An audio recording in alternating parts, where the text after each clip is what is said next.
Welcome to the Hanging Chad podcast. This is your host, Jay Francis. I'm excited to get into this first episode. I'm going to be commentating on the latest podcast that Tomi Lahren released, her latest episode. Tomi Lahren is a figure on the not far right, but moderate right, and she's interviewing President Obama's press advisor, Johanna Maska. So it's going to go into the two of them discussing a multitude of issues. So here we go. The first issue is immigration. This is Tomi Lahren and Johanna Maska. Now, it is Liberal Tuesday, and if I'm somehow missing something here, I am always open to that conversation. You know that. I really want to understand this perspective because so far I'm just perplexed that this is what Democrats want to hang their hat on. But joining me now is our friend, the former Obama press advance director, Johanna Maska. You and I have had conversations about immigration before, and I know that you are not a far lefty lib on immigration. At least you haven't been in the past. So I have to ask you, all of this hoopla about it's fascist to arrest a judge. Are you on that same page with most of your party and thinking that, this happening is a signal of fascism? Well, I love to see you, Tommy. And I always love to discuss these things. Look, I think two things can be true. The U.S. needs to enforce law and order. And Tom Homan, I thought it was very interesting yesterday that he stood at the White House briefing giving my former boss, Barack Obama, a lot of props for enforcing law and order and, controlling the border. That is, in fact, absolutely the case. And also, the way that the Trump administration is doing this is actually putting a lot of people into jeopardy. And I say this not because I think Abrego Garcia is some saint. I don't. I actually think he could end up being, a gang member. That is very likely. But the problem is the White House admitted a mistake. And when is that mistake going to be someone who is actually innocent? So Maska made an excellent point on the fact that what's happening in the immigration crisis right now with ICE is that by infringing rights on illegal aliens, undocumented folks, that means that it will end up sweeping actual U.S. citizens through the dragnet that is ICE right now under the Department of Homeland Security with Secretary Christine. You have seen there are multiple cases where people have been arrested that are U.S. citizens. In Arizona, outside of Tucson, the press secretary for the Department of Homeland Security said that a 19-year-old man went for a walk and was not feeling well and went up to a Border Patrol agent and told him that he was an illegal alien. The news just broke this morning that that case and story is completely false. It's been completely falsified. He actually had a seizure and went to the emergency room. And while he was in the emergency room, there was a Border Patrol agent in the hospital who then took it upon him or herself to question this individual. And he ended up being held in jail for 10 days after having a seizure and going to the hospital. There's also 3 children that ProPublica has said that have been deported. 2 of them are siblings, a 4-year-old and a 7-year-old. The 4-year-old has brain cancer and was deported without any medication for the child. So that is incredibly cruel what is happening right now. And there's nothing being done to rectify it. So let's go into the next segment that they talk about. That's a real question. And I think that's why we actually have to have these debates, because you can't just do whatever it is you want. No administration can do that. You have to also be accountable to the law. And that is something that the Supreme Court has even ruled in on when it comes to the Abrego Garcia case. Well, the thing about Kilmar Abrego Garcia is that he is, in fact, Salvadoran. So he's not American. He is an alleged criminal alien gang member, which, 2 courts have said he's got ties to MS-13, hanging out with MS-13 members. You don't just hang out with MS-13 members by mistake. Here in Tennessee, just driving through with, a bunch of people in his car with no luggage. They all listed his address as their address. A lot of things there. And then when we talk about the error that was made, it was a... So most of what Tomi Lahren just said is not true. They are stories that are on the right ecosystem right now. There have not been 2 courts that ruled against him. So Kilmar Abrego Garcia, when he was 16 years old, yes, he is a native. He was born and raised in El Salvador. But in 2011, he had threats upon his life, so he applied for asylum in the United States. And in 2011, an immigration judge ruled that he was to get asylum. So he is not an illegal alien whatsoever. He is an asylum seeker, and he was granted it in 2011. The case that everyone's talking about in regards to the mention of MS-13 is the decision by the immigration judge in 2019. In 2019, ICE was pressuring someone that they had caught and were deporting, and they were putting pressure on him, and he ended up becoming a confidential informant, a CI, who then said Kilmar Abrego Garcia was a part of MS-13. He was a part of a MS-13 gang in Western New York. First of all, there's no MS-13 gang in Western New York. Second of all, there's no evidence that he has ever been to the state of New York. Not one single time in the 14 years that he's lived here as an asylum seeker. This is the next bit of the video clip on Kilmar Abrego Garcia. The paperwork error was administrative error, but it wasn't an error for this individual to be deported to his home country. And this whole thing about the Supreme Court, there's a gray area here. I understand that. But from the White House's perspective, facilitating his return is, hey, if, El Salvador wants to send him back, we will facilitate that process. But El Salvador is like, no, he's ours, and we want to keep him here. So Wait, about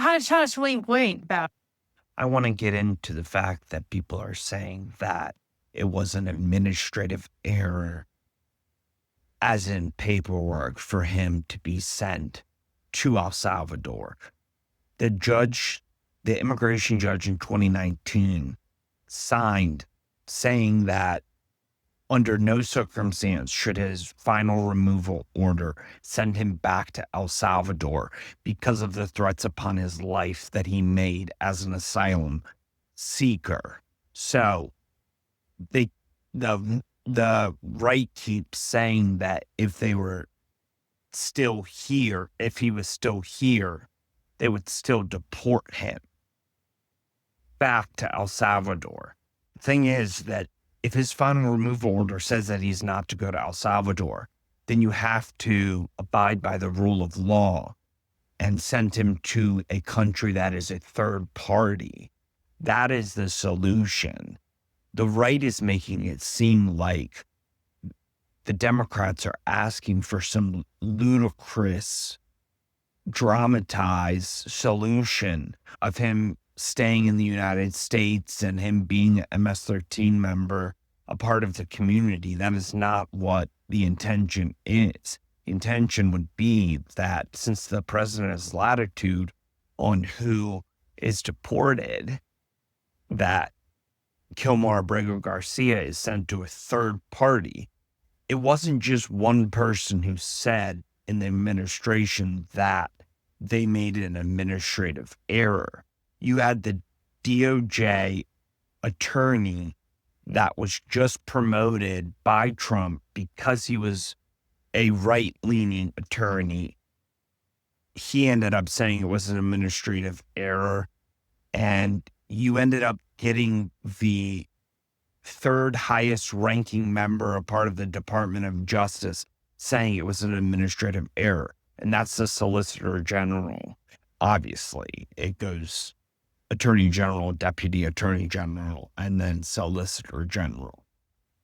In the Supreme Court ruling, it was 9-0, and they stated, in quotations, to facilitate and effectuate the return of Kilmar Abrego Garcia. Here's more. Yeah. And it's like, if President Trump actually wanted to facilitate this release. But he doesn't. He doesn't. And we That's don't. exactly We don't want to right, facilitate Tommy. his release because we don't want him here. I think the White House has been very clear on this. This is, first of all, an illegal alien. So that right there, okay, he's an illegal alien, a highly, suspected gang member with, multiple reasons why we think this person's a gang member. It wasn't because he's wearing just a Bulls hat, as some like to say. So you're right. If we wanted to go above and beyond and bring this man back, we probably could. We don't want to. And El Salvador is like, we don't want to give him back, and he's our citizen. To me, that's where the discussion ends. The Trump administration does not want him back. I think they've been pretty clear on that. Right. Right. And so they're saying we are not going to facilitate the release. And the Supreme Court is saying you have to facilitate the release. What that actually means, that's a lot of who knows? But I guess the thing is, if he wants to get into it with the Supreme Court, which it looks like he's going to, we're going to find out what that line is with the executive branch. Even when I'm hearing liberals, which some of them said, what is MS-13? It's like, MS-13 is dangerous. It's dangerous to people in El Salvador. It's dangerous to people everywhere. Admit that. Go up front. I don't know. This guy has a rap sheet, which included his wife, who now wants him back, alleging some sort of fright about him. Those things should concern us. Yeah. That said, the Supreme Court has said that the Trump administration needs to facilitate the release, and the Trump administration doesn't want to. So that's a problem when it comes to rule of law. That is a constitutional crisis, is what it is, honestly.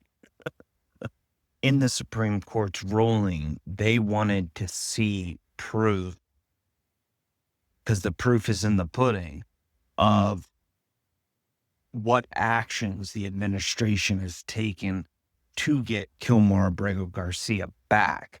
I think one thing that the conservatives are not taking into consideration is the fact that the ecosystem that they have created on the right is now going after the judicial branch and the power of the judicial branch. And Supreme Court justices are at the top of that. And they have egos like anyone else, probably much larger egos because of what they are doing in changing the course of our country in different rulings. So they're listening to the right completely disregard what they're saying. This next segment is on the judge that was just arrested in Milwaukee, Wisconsin. Here it is right now. I want to ask you about this judge, though, in Milwaukee, because this is wild to me. There are some on social media and some, high-ranking Democrat officials who are alleging that the Trump administration just arrested this judge because the Trump administration doesn't like her or doesn't agree with her. Now, you and I both know that's not the case. So if what's alleged is true, and we have no reason to believe it's not, if she opened up a back-restricted door to allow a criminal illegal alien who was in court because he beat people, if she actually facilitated his escape, don't you agree that she is breaking the laws? Well, this is going to go to the courts. And as I understand the warrant that they had was not sufficient for the arrest. We're going to see it play out in the courts. And so it's very easy to say, again, that she should have done this. She actually didn't have to do that. So, it all gets into follow law and order. And that is what the Trump administration has to do, like the Obama administration did in enforcing the border. Now, I think the law needs to change. I want to ask you about this. Because if the Obama administration had given the due process to the 3 million illegals that the Obama administration deported, right? They would still be going on. That due process would still be happening to this day from the Obama administration. So you and I both well know that this demand from the left of this due process, what they're really saying when they say due process sounds good, everyone gets due process. First of all, do criminal illegal aliens get the same due process as you and I? No. But That is patently false, because the 14th Amendment says that due process is given to persons, not citizens. So any person that is in the United States or their territories is given due process. Even the cellmates at Guantanamo Bay, the terrorists that effectuated 9/11, put it into action, they still were allowed habeas corpus, which was not given to these illegal aliens that were sent to El Salvador. 60 Minutes did research and found that the 283 Venezuelans that were sent to Socope, which is the terrorist confinement center. So out of the 283 Venezuelans, 212 had no criminal charges in their country of origin or in the United States of America. So we're giving more rights to terrorists under Bush than rights to individuals who are not part of MS-13 or Tren de Aragua TDA. The reason why this is a story with the judge is because the American public can no longer trust the FBI, with Kash Patel being the head and Dan Bongino being the deputy FBI director. This story does not logically make any sense, and I feel that it will be illuminated more once the court proceedings go forward, because why would a judge do what she did, logically speaking? You have a defendant in front of you that illegally entered the United States twice.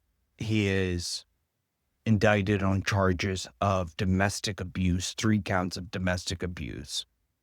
It logically does not make sense for the judge to open a back door to let him out when ICE agents were there, so they were able to apprehend him moments later. So he was only free for a couple seconds.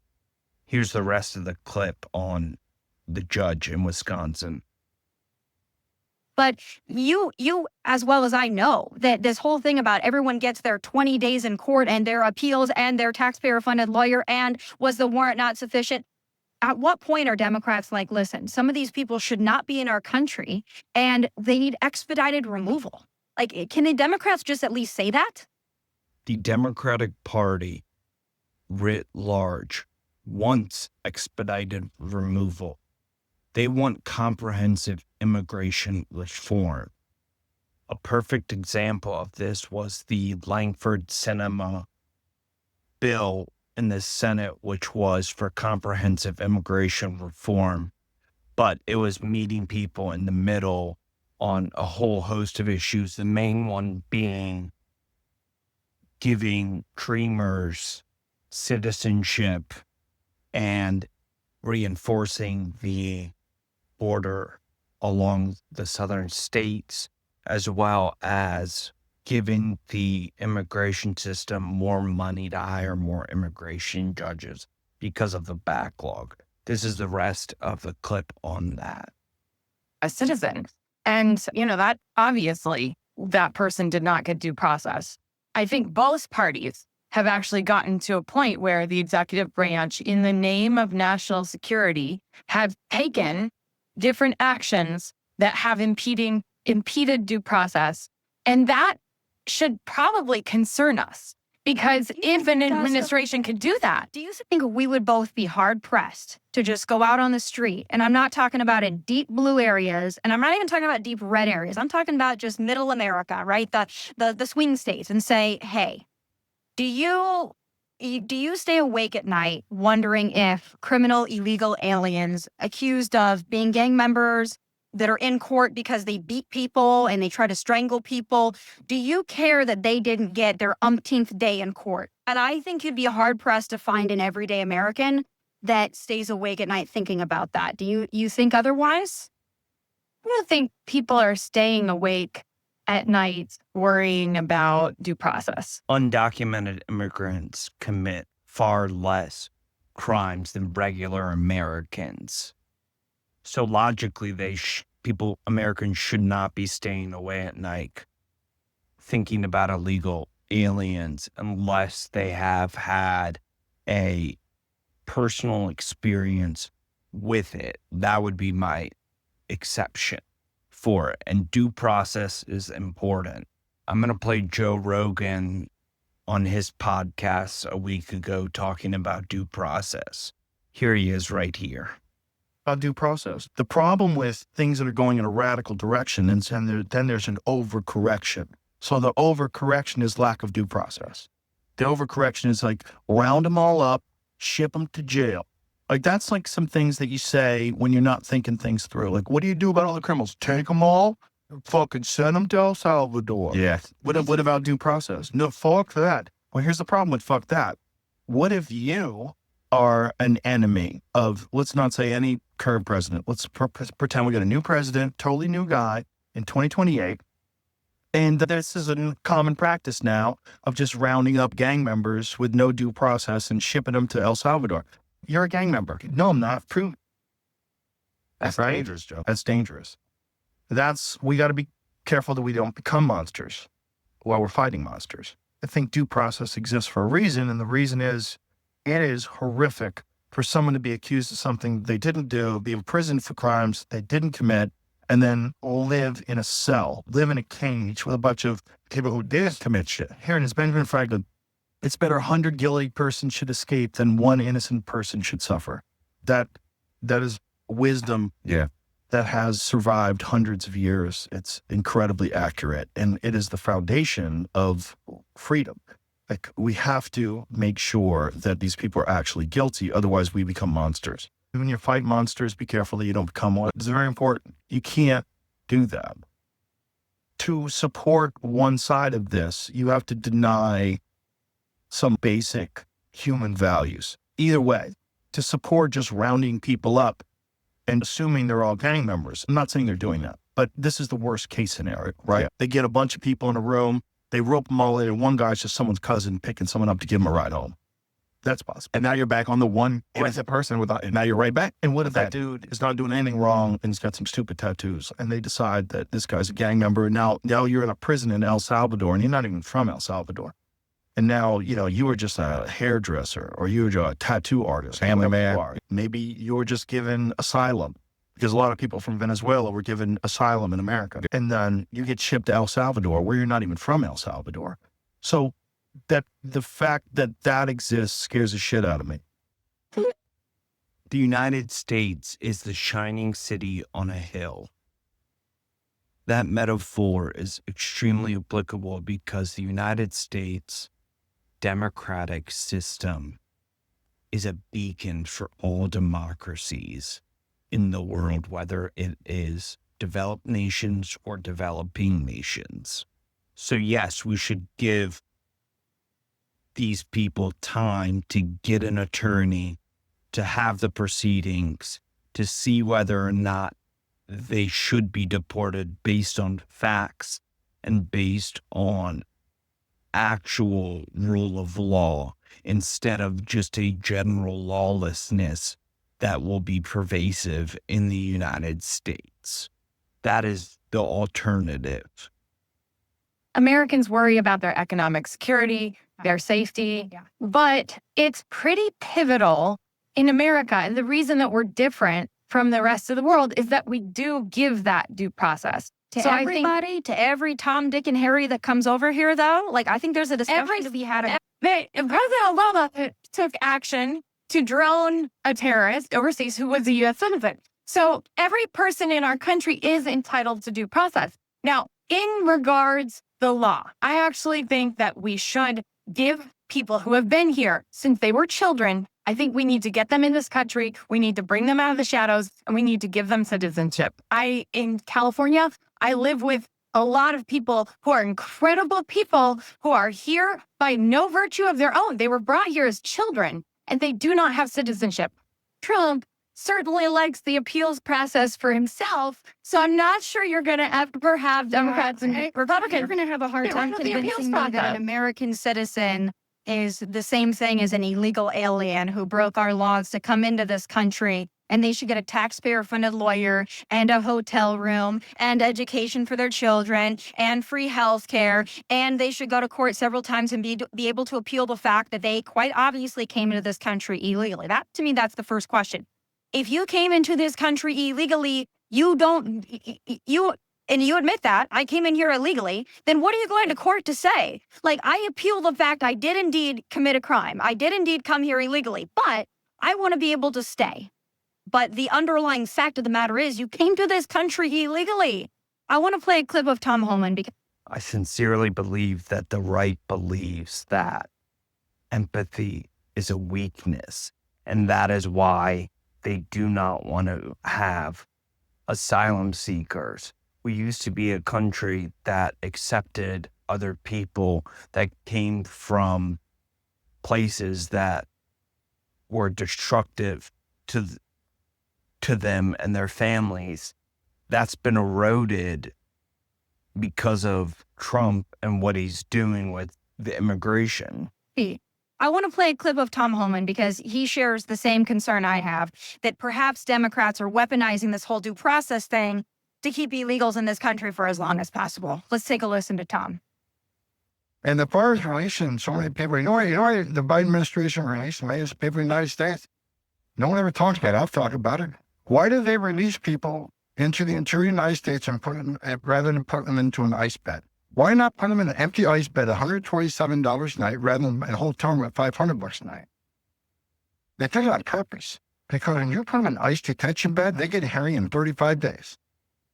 Court records show 9 out of 10 people claim asylum, get order removal, they're gone. But if you release them and put them in a hotel room at $500 a night, their hearings could be 5, 7, 9 years. This is about selling this country off for future political power. That's what it was. The law clearly says if you arrive at our border without proper documentation, you shall be detained. Not maybe, not think about it, shall. And that's what President Trump's doing. Catch and release is over. That's what the law says. That's what we've done. Do you disagree with his theory? I found it interesting, to be honest, that, anyone was trying to do that. The idea that everyone's getting an asylum hearing within 35 days, that they're quickly getting an asylum hearing, that's just not true. I know people who are here on asylum cases. In particular, there's a family that I know who's here from Iraq. His brother was already killed. He is here waiting, and it's been 8 years. But he's been waiting for You this. forgot the important part that Tom Holman made there. He said, if you are detained and you are in an ICE facility, in an ICE bed, you get a hearing in 35 days. If they release you willy-nilly, it might take 5 to 6 years. So you're exactly making his point. But the problem is, Tommy, they're all backed up. Like, the courts are backed up. Because Biden let millions in? No, we don't have enough courts hearing these cases because there are so many asylum cases who are here, including from Afghanistan. All those people who had to leave Afghanistan in the midst of that crisis, some of them who actually helped our military members, and our military members have vouched for them. That's the case in Iraq. This guy has American military members who are vouching for him, and he can't get a hearing for 8 years. And he's got his kids who have gone through school from kindergarten to 6th grade, and we still don't have a hearing. I mean, that's not fair. These are people that make a meaningful contribution to our society, and they are not being kept. Instead, they're being deported and trying to find the most minuscule thing that they did wrong, whether it was a traffic ticket or if they signed on to the Tufts letter saying to divest from Israel. So it goes both ways.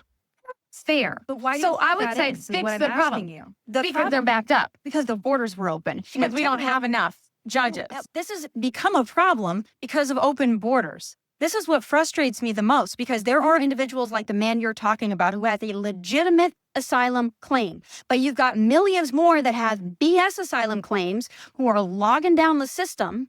And that's why it's so backed up. And then you had an open border with catch and release. And so now you've just got a free-for-all. So the people that have legitimate claims, they fall through the cracks. And the people that you're talking about, the dreamers, Trump has already said he'll make a deal on the dreamers. He's already said he's open to that.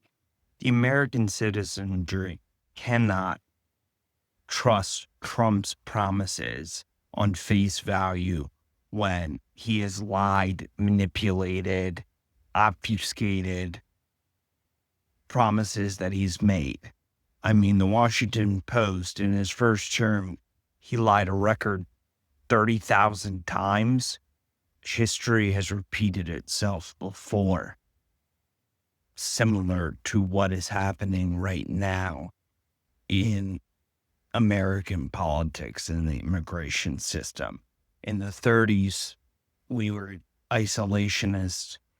It simply boils down to wanting power and getting illegal immigrants out of this country, no matter how small the infraction is that they commit. They are grasping at straws right now because they do not know how to correctly do this, because we're on an economic meltdown path, journey, whatever you want to call it. In the clip that I showed of Joe Rogan, he stated, when you are fighting monsters, be careful you do not become a monster. That is very apropos because it is enlightening in the fact that in the process, we could end up becoming the evil that we're trying to get rid of. There is a constant reminder to the American people of the United States being a melting pot and being the beacon of democracy, and for immigration and taking in immigrants that are seeking asylum. It is a plaque that has a poem by Emma Lazarus. The poem's name is called A New Colossus. It reads as such: not like the brazen giant of Greek fame, with conquering limbs astride from land to land. Here at our sea-washed sunset gate shall stand a mighty woman with a torch, whose flame is the imprisoned lightning, and her name, Mother of Exiles. From her beacon hand glows worldwide welcome. Her mild eyes command the air-bridged harbor that Twin Cities frame. Keep ancient lands, you storied pomp, cries she. With silent lips, give me your tired, your poor, your huddled masses yearning to breathe free. The wretched refuse of your teeming shore. Send these, the homeless, temptest toast to me. I lift my lamp beside the golden door. That is the poem. Trump wants to deport part of the workforce. That would just accelerate the speed at which the recession turns into a Great Depression. So this has been fun talking about Tomi Lahren and her podcast, as well as other clips that I shared. This is a really important topic that people need to keep talking about. It's very important and vital to keep the pressure on them. So reach out to your congressman or woman, reach out to your senators, reach out to your local officials, and let them know that what is going on is not okay. Make sure to be safe and sound out there and be vigilant. Remain curious and ask questions. This is the Hanging Chad with Jay Francis.